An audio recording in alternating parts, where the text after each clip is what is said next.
General Dua, while there has been this extensive career that you had, if there's been one issue that pushed you or threw you into, so to say, the public domain and light, it was the surgical strike Uri.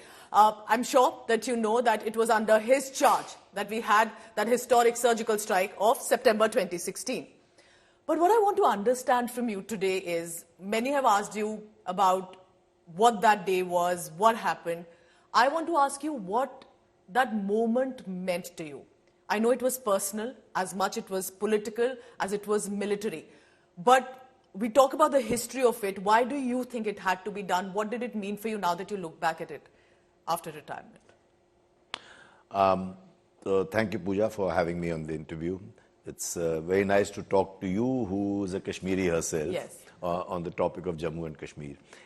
And before I respond to your question, may I also add that I am also from Jammu and Kashmir Light Infantry Regiment. Of course. So, yes. so all my soldiers belong only to Jammu and Kashmir. So that's another connect I have. Absolutely. And you've known these soldiers very closely, because Jackley, the Jammu Kashmir Light Infantry that he's led, that he's been a colonel of, has only J&K yes. soldiers. Yes, sir. True.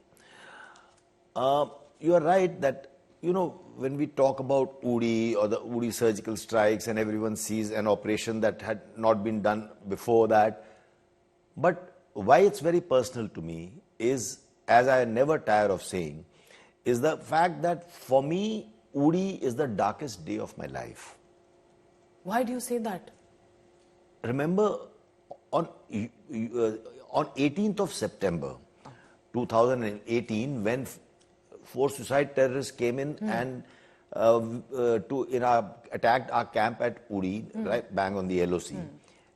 I lost 18 soldiers, 18 young lives lost on my watch. I repeat this very often. 18 September 2016. Yeah, exactly. It is then that that very day the defense minister landed up. That very day we got an okay and a go ahead to launch an operation like raids across the LOC on the terrorist training camps, and we caused that heavy damage. That operation was launched on 28th night, and 29th morning it was announced to the world. And the difference is, whenever Pakistan perpetrates violence by infiltrating terrorists across the line of control, they kill civilians, they kill soldiers, sometimes even mutilate our bodies, and they always deny. Yes. They deny that they are not our terrorists, we have not sent them across, they are your own freedom fighters and things like that. Whereas we took ownership. We took ownership and said, the next day the DGMO, the Director General of Military Operations, came onto world media on a press conference and said, we did this. So those 10 days must have been very difficult for you, a lot of introspection, thinking that must have happened from Uri attack day to then indulge in the surgical strike across LOC. This was, I think, also, would you agree, to appear as more assertive and not always on the defensive? But how would you ensure, without, I understand, without divulging more details, about how there was no chance for error this time? Because if you're talking about ownership, it had to be done right. You're right, Pooja. I think we also got fortunate that the defense minister, late Mr. Manohar Parrikar, landed up there in Srinagar on that very day. That very day, when there was anger in the country, the nation was outraged at Pakistan-sponsored terrorism. We'd lost soldiers, soldiers wanted revenge.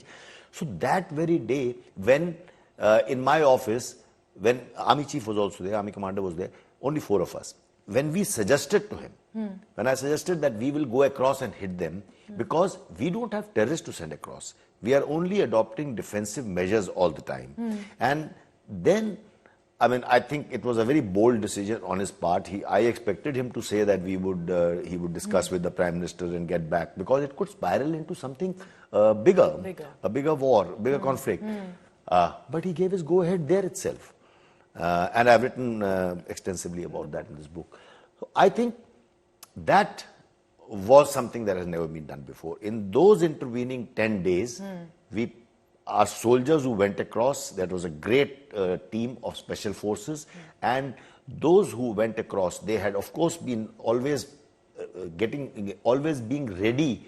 They had many contingencies planned and rehearsed. They were always ready. Given the go-ahead, they would strike across like this. So a lot of training and mock-ups and practices and coordination that went through over the next 10 days, and I can't talk about in detail, but I think it all paid its dividend, and we had a very successful operation. And I would just end by saying, I think fortune favors the brave, and we didn't have a single casualty. Fortune favors the brave, and I think that speaks truly of Indian Armed Forces, and especially in scenarios like this. But I have to ask you, before we move on now to the book, that so much is being done on the ground over the past few years, we have seen. But we've also seen terror attacks. It's risen in the Jammu region. There is a series of attacks in Kashmir Valley. And it was heartbreaking, especially how the tourists, pilgrims were attacked in Riyasi, for example. What do you think needs to be done right now? There is police, there are agencies, there is, of course, the Indian Army. What do you think, what would be your suggestion? That there is political will, everything seems to be right. And yet we are not able to stop the Pakistan-sponsored terrorism. Allow me to put it a little differently. Sure. Pooja, what has taken nearly 4 decades to fester cannot be undone overnight. We have seen over the last 4-5 years, ever since the Article 370 was moderated, we have seen that there is improvement in the situation in every which way. Correct. Look at the state of violence. There is no violence spilling on the streets. Mass street violence, stone pelting, all of that is over. I agree, absolutely. Schools are running. There are no bands, no hartals. Earlier, the Hurriyat used to issue a calendar, and markets were closed. The tourist was in trepidation whether to go there or not. And today, there is a grassroots empowerment of people. There is panchayat, 3-tier panchayat in place. There is normalcy is returning. The tourism is booming like never before. Young boys are not getting killed like it happened in the past. So, and the recruitment towards in the terrorist ranks has dropped considerably, if at all. So many new academic institutions are being opened up. So much business is booming. Today, the youth in Kashmir Valley enjoys the things that you and I do, we take for granted. Multiplex, KFC, Haldirams, Nattu sweets, something that they never did before. So, normalcy is returning toward, we are moving towards normalcy in Kashmir.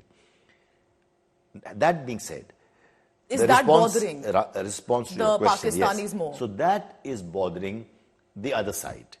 The handlers of these terrorists, the separatists. So they also have to be seen to be doing something. And that is why when things are moving towards normalcy, they want to instill fear in the minds of people. They want to do that. Then they see that elections are coming. So they activated the Jammu region to disrupt the elections. Then we had a very peaceful and a very participative Lok Sabha election. Absolutely. Free and fair. I reported it was incredible. You were there for so many days. And then came the assembly elections. And pardon my colloquialism, when Article 370 was moderated, and Pakistan made a lot of noise, but eventually, and the colloquialism comes now, eventually they had to lump it. But I would end by saying that it is below a certain threshold, and I think if now the elected government is in place, political aspirations of the people have been given expression, and it now is incumbent on the whole of government approach, security forces, intelligence agencies, and the elected government put together to now keep this peace on track. Keep this peace on track so people also in J&K can see the kind of normal days that we see across India.